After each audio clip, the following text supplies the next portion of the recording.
Would you believe it? This is take 2, because take 1, I thought I was recording, but didn't. I'm making do with another shot at telling you what I'm doing with this. I am making microwave bread because, as you know, my oven does not work properly. I consider it broken because you cannot set the temperature and expect it to hold a temperature. It doesn't regulate, it doesn't get as hot as it says as the temperature you're setting it to, so it's not that predictable. So no good for baking, and it would probably just suck up the energy. So to save the energy, I am going to make my bread in a microwave. To start with, let's just say the recipe I'm going to put in the description box at the bottom of the video.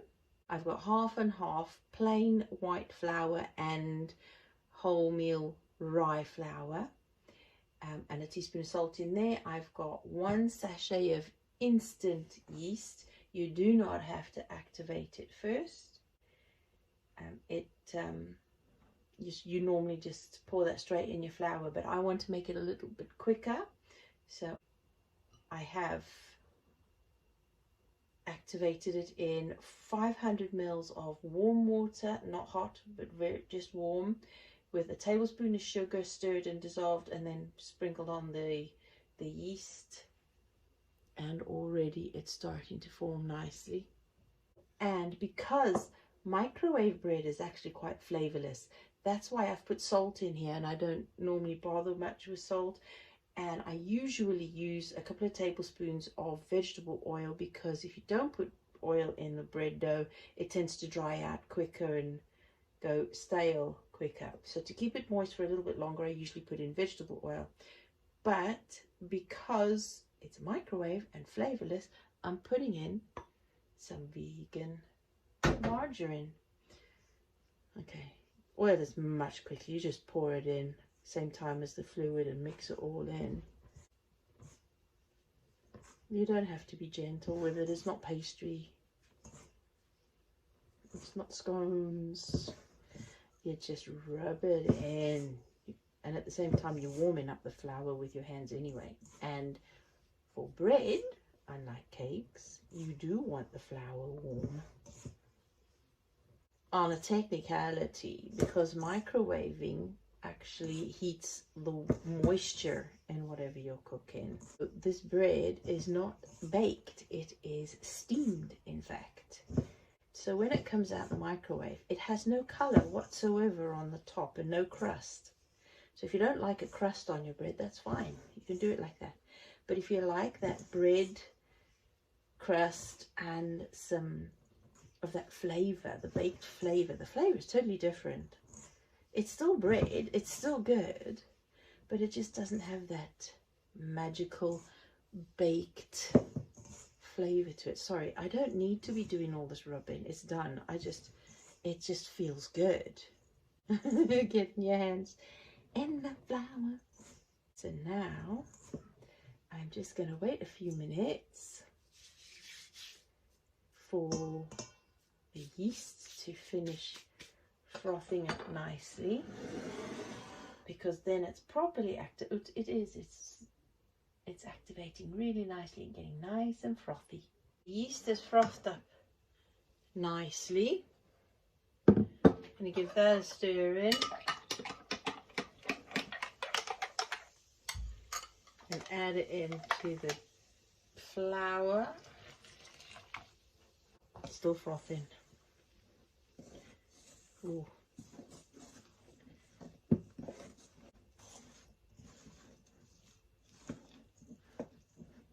I think I need a little bit more water. This is not hot anymore. It's on the cooler side of warm.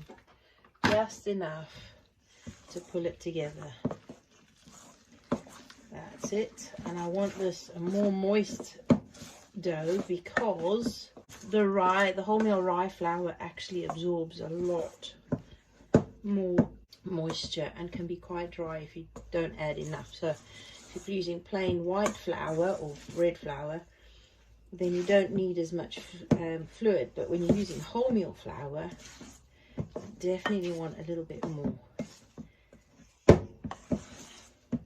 I don't really want to knead it either. It's already starting to get springy there, you can see that. I might just knead it enough to bring it into a ball. Now I'm going to just give it a light kneading, not a proper kneading, because it's a moist loaf. I don't normally knead it. I'm not even going to knead it properly. I'm just going to be folding it over until it's good enough to go in the bowl. And basically just pulling it, folding it over a couple of times.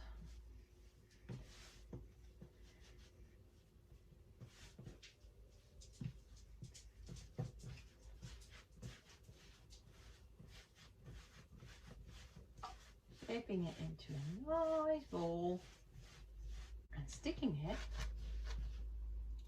in the bowl. Now it can go and prove.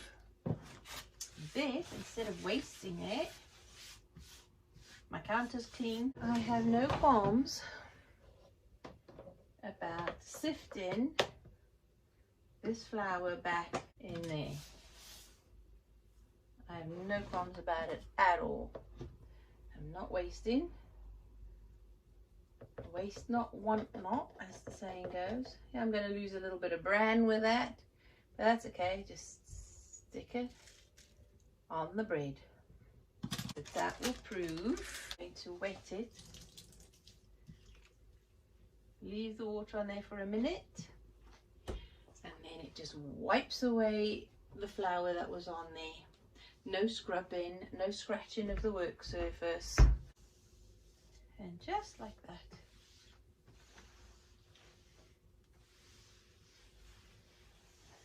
No crusty flour and dough stuck to the worktop that sets like concrete. And I'm now going to cook our bean stew, or chili, probably chili, that would be nice. And this is it risen, ready to go in the microwave. I've got my big Pyrex round dish because that's what I've got.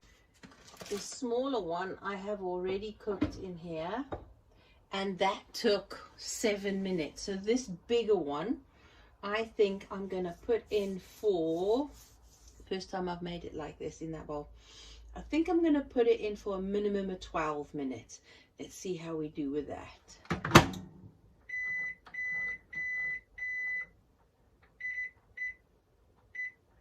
Let's start with 12 and see how we go.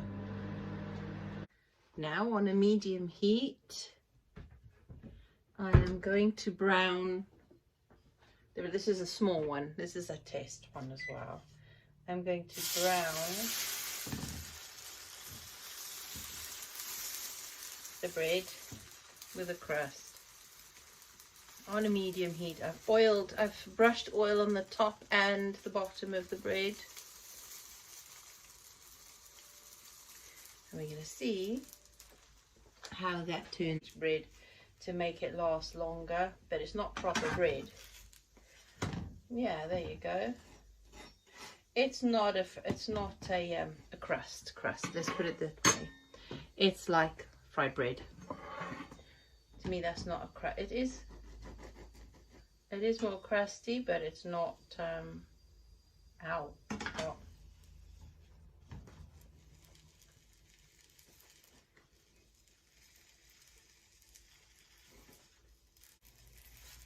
I mean, that small one, it will make a good bun type thing, and we can put in a nice bean stew or bean chili or something like that. I think that's what I'm going to do with that for supper. Get out of, yikes, out of the bowl. It's steamed right on the bottom. So I think I'm going to put it back in upside down a little bit more because the steam has kind of steamed it underneath. So there you go.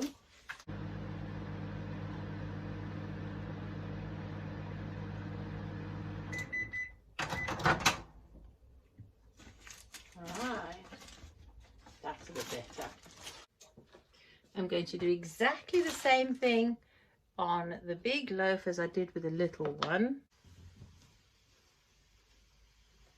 Want to add a little bit of flavour on there, don't we? Let's put some weight in and push it down a little. Yeah, it holds up pretty well. It's not gone flat. Ha! Like it when that happens. It just goes to show that you can make bread in lots of different ways. It's amazing how just a few ingredients, flour, salt, yeast, water, just those few things, and of course I added some margarine for more flavor for the microwave, just those few ingredients and you've got a bread in whichever form you want to make it. Whether it's a bread loaf, in the microwave, and I think next time when I get to do it, to bake some bread outside in the Dutch oven, or maybe even indoors. I've seen somebody do it indoors with some tea lights, but it did take something like 3 hours to make a loaf of bread. It's worth a try though, isn't it? Let's see what that did, shall we? Oh, that's not a bad bread, look. It's springy, it's not dry. So then we will cut it open that way. It's quite a, it is quite, yeah, see, it's not bad. It's cooked all the way through, springy. That'll be good, that will. So that's supper, sloppy joes. My style, vegan sloppy joes. That's what that's going to be. And I'm going to use of our homegrown tomatoes in that. You'll have to wait for another day for that recipe. Microwave bread experiment. Came out really well.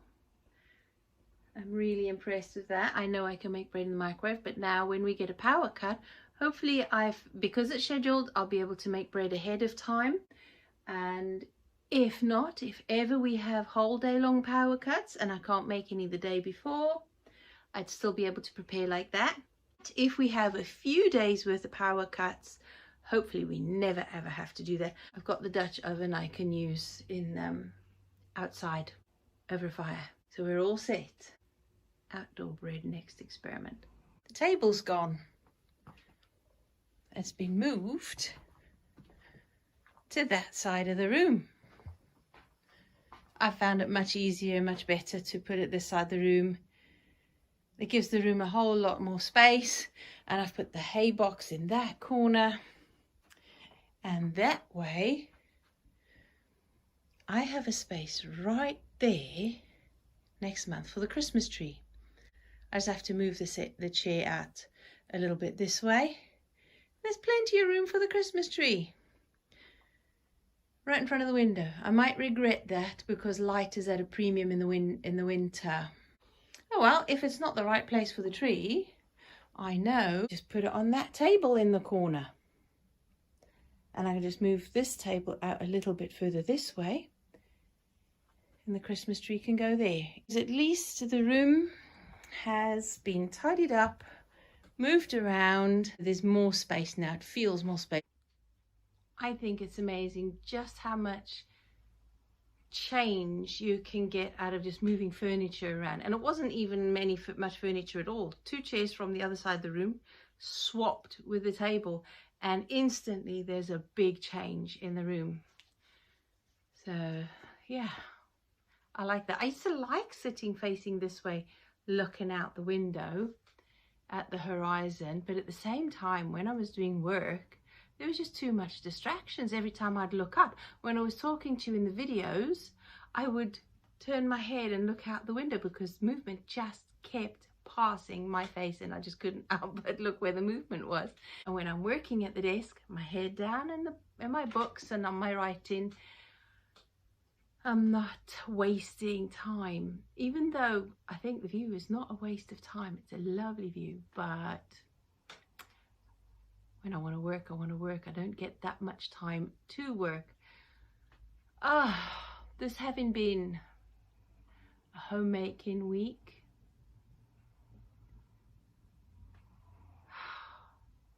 I've just obviously, having got the room reorganized, ready, it feels more relaxed, it feels more homely, it feels cozy, and I'm ready for next month. It'll take a little bit of time out of preparing for decoration for Christmas, and then finding a solution for making microwave breads and cakes, or well, mostly breads. I haven't done a proper cake yet. I've done a chocolate cake a very long time ago in the microwave, and it is more of a pudding cake than a sponge cake.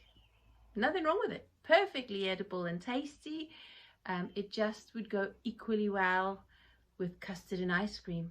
I am now going to go and get supper started. I hope you enjoyed the microwave bread recipe, and if you have a go and you try it out, do let me know in the comments section below how you got on with that, or if you have an alternative recipe that you could share with other viewers and with myself. I'm always happy to learn new things, and especially when experimenting with alternative ways of doing things, just in case. So if you have a microwave bread recipe, stick it in the comment section for everybody to have a look at and have a go, and let me know how you get on if you try this recipe. But by the way, before I forget, my microwave was secondhand given to me. I wasn't told what wattage it was. I think it's 800 watt. I've always worked with it as if it's 800 watt, and it's always worked okay. So I'm presuming mine's 800 watt. If you have 900 watt, you might want to reduce the temperature a little bit. I have no idea by how much you reduce the time. If you know that, again, let others know in the comment section below. It's already the end of the first week of November. Every year now seems to be speeding up to such a pace, it comes and goes like a slap in the face. Right, I'm off. More work to do, not much chance. So until the next video, next week is craft video, so I do have something to show you. I did say that last time, and in this craft video I do have something to show you. Got excited about that one too. Okay, have a lovely week. Until then, keep making do. See you then.